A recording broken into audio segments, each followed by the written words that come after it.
All things SciComm. What does the future of science look like? What's happening in science communication? Here's your host, Nikesh Gozdalia. Hi everyone, welcome to All Things SciComm. All Things SciComm is a weekly podcast brought to you by ScienceTalks, a media platform that aims to make science accessible to everyone. In this program, we dive into the latest from the sci-tech world. My name is Nikesh Gozdalia, and I'm joining you from London. I've been part of the science communication and scholarly publishing industry for more than 14 years. I've had the privilege of working with researchers, academic publishers, journals, societies, and universities. It is my absolute pleasure to be hosting this podcast about the latest in science, tech, and research, an area that I'm tremendously passionate about. Enough about me. Say hello to my co-host for today, Jayashree Rajagopalan. Thanks, Nikesh. I must say I really like your energy. I think you've set just the right tone for today's conversation. A big hello, good morning, good afternoon, and good evening to everyone who's joined us on today's podcast episode of All Things SciComm. My name is Jayashree, and I host and oversee a community forum for researchers. I've been part of the scholarly publishing industry for over a decade, and have had the opportunity to interact extensively with researchers, scientists, publishing, and science communication professionals. Speaking of science communication professionals, I'm really excited to be able to speak to a fantastic SciComm professional today. Nikesh, so should we roll out the red carpet for our guest? Absolutely, let's do that. So let's get started with our episode. All things SciComm. Today's innovator. Knock knock. Today we are chatting with Martina Ribar Hestericová. Hi Martina. Hi Nikesh, hi Jayashree. Thanks for having me. I'm really excited to be here. Likewise, Martina. So let me introduce Martina to our listeners. Martina is currently a senior manager science communications at Lonza. Martina earned a PhD in chemistry from the University of Basel in Switzerland. During her days as an academic, apart from publishing scientific manuscripts, she started writing as a freelance science journalist that instilled a love for science communication. So after finishing her studies, she first became a forensic analytical chemist, but continued with writing and communicating science, and eventually switched to science communication completely. Yep, and Martina does a lot of science outreach. And when I say a lot, I mean a lot. She runs a really busy Instagram account. It's called science_exercises.eu, science_exercises.eu, and it has over 32,000 followers. I think I have about 200 to 300 followers on my Instagram account, but who's comparing? Well, Martina uses her Instagram account to bring science to everybody. She also runs a biotech podcast with Lonza called A View On, where she talks about topics related to the pharma industry. In addition to this, Martina also regularly contributes content pieces, science communication related content pieces to different forums and platforms. Martina, wow. It's mind-blowing, and I'm really inspired by how everything that you're doing is related to what you've learned and what your passion in life is. And I'm really excited to have you here. Well, I'm glad that you find it interesting. And now that you put it all together, it sounds like a lot. But when you look at the day-to-day activities, it's really something that motivates me, that I'm really passionate about. And I feel like I've been studying for years, also having finished PhD, as you mentioned, 4 years ago. It's been a while, but I feel like I spent almost 20 years at school, which is true. And now I finally have the chance to give back to what I've learned to society, to kids, to teenagers, to young students. And this is something that really fulfills me, and I hope that people enjoy it. That sounds really noble, and giving back. I think what better way than to give back to society than communicate science and make sure it reaches the people. I think I'd like to begin with an anecdote, since we are talking about your personal interests here. I think I want to begin with an anecdote. Now I've read about this, and I'm sure our listeners would also really find this interesting. You mentioned in one of the posts you wrote that you actually literally stumbled into science communication when during one of your really bleak phases as a researcher, you posted on Instagram a photo of yellow chromatography tubes. This is really interesting. Could you just tell us a little bit about the beginnings of your SciComm journey? Of course, gladly. So it's correct. It was, I think, at the beginning or towards the middle of my PhD studies. And I guess like every graduate student, at a certain point, you experience a block when it comes to your writing abilities, when it comes to your motivation, or your project may just get stuck. And it was a really hard time for me because at that moment I was trying to basically initiate one catalytic reaction to work using enzymes, and chemistry at the same time was also quite complex. And you can imagine that I felt alone. I felt really stuck. And one evening, I remember I was purifying my product, I think, or starting material or something like this. And the column chromatography can be really rewarding because even if it's really messy, if you are lucky enough to work with a colorful compound, it's really beautiful. And I just remember that it was a late evening. I felt, and it might have been a Friday evening, and I felt like, what am I even doing here? But then I looked at the rack with test tubes, and they were filled with various shades of yellow solution because that's how the purification actually went. And it made me just take off the gloves, take out my phone, snap a picture, and I posted it on Instagram. I think back then my profile didn't even have the proper name, the scienceexercises.eu. And I just called it 60 Shades of Yellow because I found it funny. And I remember it might have received 100 likes, mostly from my friends and family, but it made me realize the effect it had on them, the way how they laughed, how they contacted me back, asking additional questions. What was it? What are you doing? What's your project about? Even, from my parents, grandparents, because, well, believe it or not, my grandparents, my grandma has an Instagram account. It made me realize that the beautiful visuals can be used to communicate science on a really general level. I didn't have to go into details how that particular reaction is important to my overall project. I could explain the technique, compare it to our daily lives, and use humor a little bit at least. And most importantly, use beautiful pictures to illustrate science. And this is how I actually stumbled into it. It made me realize that even if a project is stuck, I can still talk about it and it still has value. And eventually, of course, it worked. And the paper got published in Nature Protocols, I believe even. So it was really, really great, the project eventually. But back then, it made me realize and rediscover passion for science because it was really a huge switch from being stuck somewhere to realizing its potential and impact to society even. Beautiful. Yeah, absolutely. I would echo what Jayashree said, Martina. I just realized while you were talking about it, before I ask my question, I'm just guessing that this must be extremely gratifying, for you with so many followers. And are there one or two reactions that come to your mind which have stood out? I mean, I don't know, from young children or young researchers, and anything that you would like to share? That's a fantastic question. And I'm glad you asked it. This happens, I don't know, once every 2 weeks. I receive a DM from a follower. Many times my former students from the university follow up with me and thank me for what they learned, which is clear. We had a personal connection. I knew them personally. We saw each other face to face. But what happens from time to time is that I get a message from someone in India or in Poland or Colombia, and they tell me I felt stuck, or I was feeling a bit unmotivated, or even I was not sure if I can become a scientist because my teachers at high school told me it's not for you or it's not for women. And it makes me a bit emotional even to talk about it, but they tell me that seeing a scientist at work or seeing a science communicator pursue their passion motivated them and kept them on track and made them realize that indeed pursuing their dreams, it's their own thing, and they should be responsible for that. They should not take these really negative comments from anyone. So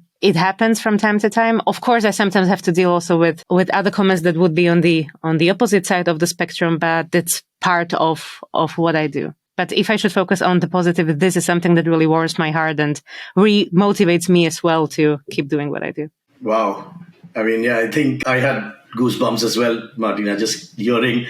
I think similar stories, similar vision is what we've had at Cactus as well. I mean, when we started working with researchers, especially from the non-native countries, Jayashree would remember instances when researchers would write back to us and the sense of gratitude that they would have, in terms of just the help that we've provided. And now that they've overcome maybe an obstacle that is probably in their mind in terms of just, it could be editing and paper or, finding the right journal for them. And when you wake up in the morning and when you see those messages, from Japanese, Korean, Chinese researchers, it just, motivates you to really kind of, go to work and do what you do. So I can definitely relate to that. So clearly you're very passionate about making science accessible, Martina, especially to younger people. Do you think research societies are equally invested in this? And if not, why should they care about younger scientists, science students? Sharing your opinion there. That's a really, really good question. I'm glad you decided to focus on this area. So I think what's really important is to realize that science communication should be part of a job of every scientist.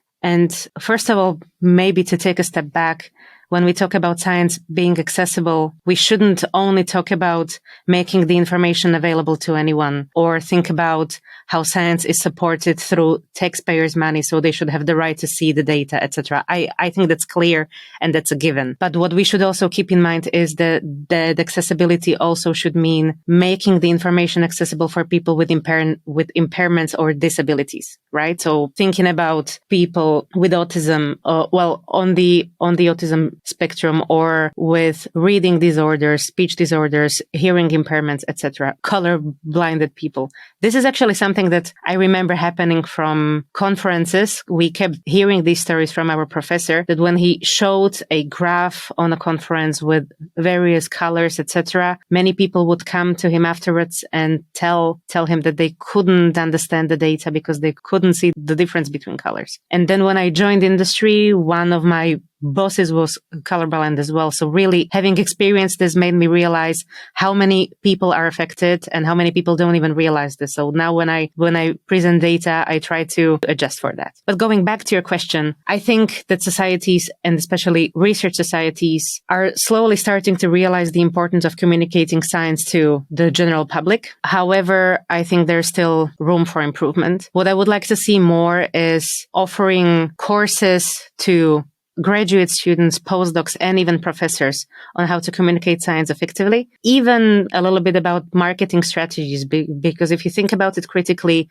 science communication is a lot like marketing. You need to know your target audience. You need to meet them where they are, speak their language, go on platforms where they are. This is also one of the reasons why I then decided to continue with the Instagram account, since the target audience of scienceexercises.eu, which is a page that publishes free math, physics, and soft chemistry exercises. The audience there is students at university and in college, right? So I wanted to bring this content to them. And this should also be considered at universities or research institutes in general, that people should be awarded for work that they do if they already do science communication. And the work they do should be considered as the official part of their job. If they decide to go and present or talk about science at a high school, in my opinion, they should be properly compensated for this. So clearly there's room for improvement, but I see improvement already, and great improvement.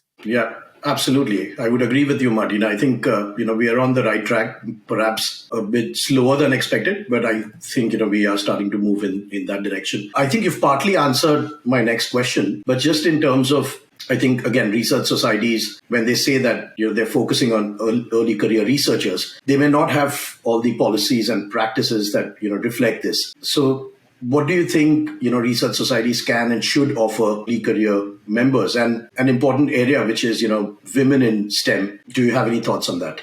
I was really fortunate to have studied at the University of Basel here in Switzerland, because when I was in my second year of my PhD, a new program was launched that was focused on women in science. And generally, we got training and coaching on how to develop our skills, soft skills, but also technical skills, writing, how to build your network, etc. And I think something like this should be implemented everywhere. However, not only focus on women in science, but expand it to all minorities in science, or just offer it to everyone. Why not? I don't see a reason why this should not be offered for everyone. So that's one part. I think creating courses that not only target the technical aspects, but also the soft skills that are really important in, as I like to say, the real life. So once you're out of school, either you pursue a career in academia or in industry or you go to a startup or do something completely different, you still need to improve your communication skills, your negotiation skills. You should know how to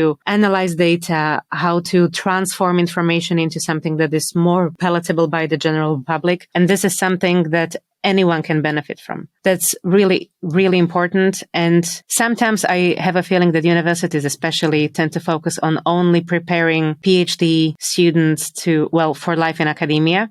But then if you look at the data, I remember a value from 10 years ago. I think it might have changed, but approximately 4% of PhD students eventually get a tenure position as a professor. But what happens to the rest, right? They struggle. They need to realize how to fit into the real world, how to fit into another career type. And I think if the university would realize this a bit earlier on, it would make the life of their graduates a bit easier. And then to come back to one of your other points, how should they focus on women in science? I think this has already been addressed. I mean, we are in 2022. It's not so bad anymore, at least not in my environment, in my bubble. Of course, there are still areas that need improvement, but I think at this time we should focus and expand the focus on all minorities and ensure that also people with disabilities have the right environment to work at. Absolutely, Martina. I think thank you for that. And I agree with you. I think just to share my thoughts and summarize what we just discussed, I clearly see a lot more intent being shown by, societies, publishers, universities in communicating science. Can we do more? Of course, we can do more. And I think that's where people like you, are helping to really spread the word. As far as policies and practices are concerned, I think we need maybe to kind of urgently look into that. And I believe the pandemic in a way has forced everyone to do that as conferences have moved, to an online mode, as people are not getting time really to talk in person. We, as always, are adapting to newer ways. And I do agree with you. I mean, I see a lot more awareness around, women in STEM. I don't really think that's a very big problem. And really good work is being done in that area. You brought up an interesting point about how the pandemic has been affecting this. And I read an article in Nature recently that analyzed the way how women in particular are participating in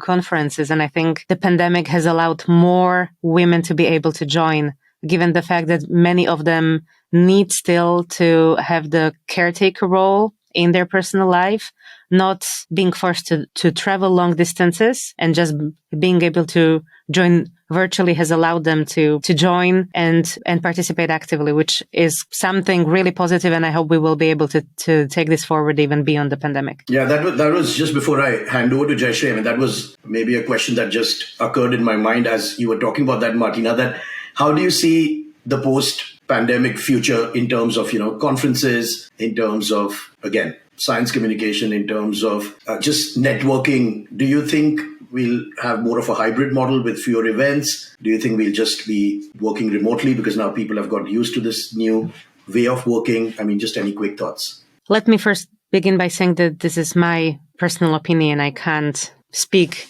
on behalf of anyone. I do like the hybrid model at the moment that we see in trade shows, in conferences, in congresses, but I do miss the personal connection. Of course, you can give a talk, and it might even be easier for someone with ADHD or with some other issues to only focus on the screen, not being forced to filter out all the surrounding noises, etc. But at the same time, the main motivation to join a conference is not only to present your own work, but to network, to interact with people. And many times, and it's something that I miss at the moment, is that you come up with ideas unexpectedly when you bump into someone over coffee or when you have the conference after party. I remember many times hearing stories about people coming up with new research ideas over beer, and this is something that might have slowed down scientific progress in the past 2 years. So to sum it up, I hope to see at least some level of return to the older ways while keeping the ability to have the hybrid setup, middle ground. Absolutely. Yeah, no, I again, my personal view, Martina, and I agree with you. I miss the face-to-face interactions. I don't think, we can just completely replace that. But at the same time, I agree with you that maybe I've started questioning, do I really need to travel for a particular conference or, a particular trip, which is, I think, the way to go, a more balanced approach, and our own way to contribute to some of the real challenges that we're talking about. It could be climate change, it could be carbon footprint, it could be just really, do I need to do this, or do I want to do this? So again, this is just my personal view. I don't know, Jayshree, what do you have to say about that? Completely agree with you, Martina. I like this hybrid approach, but I miss the human contact. I miss being able to brainstorm with my colleagues. I miss being able to meet a scientist or a researcher face to face and, watch them discuss or talk about their struggles. I currently manage a community forum for researchers, and all the conversations are online, but I can still hear the pain, the angst, the struggle that researchers share. Just a couple of days ago, we were discussing the importance of mentoring in academia and how it really shapes a researcher's character. But then imagine being able to have this discussion face to face in a sort of round table casual context where I can talk to people and, just understand, watch what they feel rather than just have a completely virtual interaction.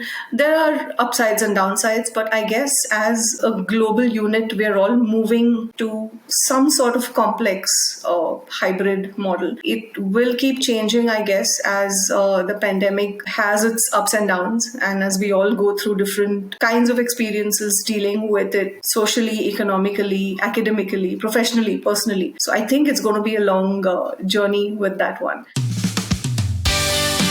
That's all the time we have today. Catch more of this episode in the next part with your host, Nikesh Gosalia. See you soon.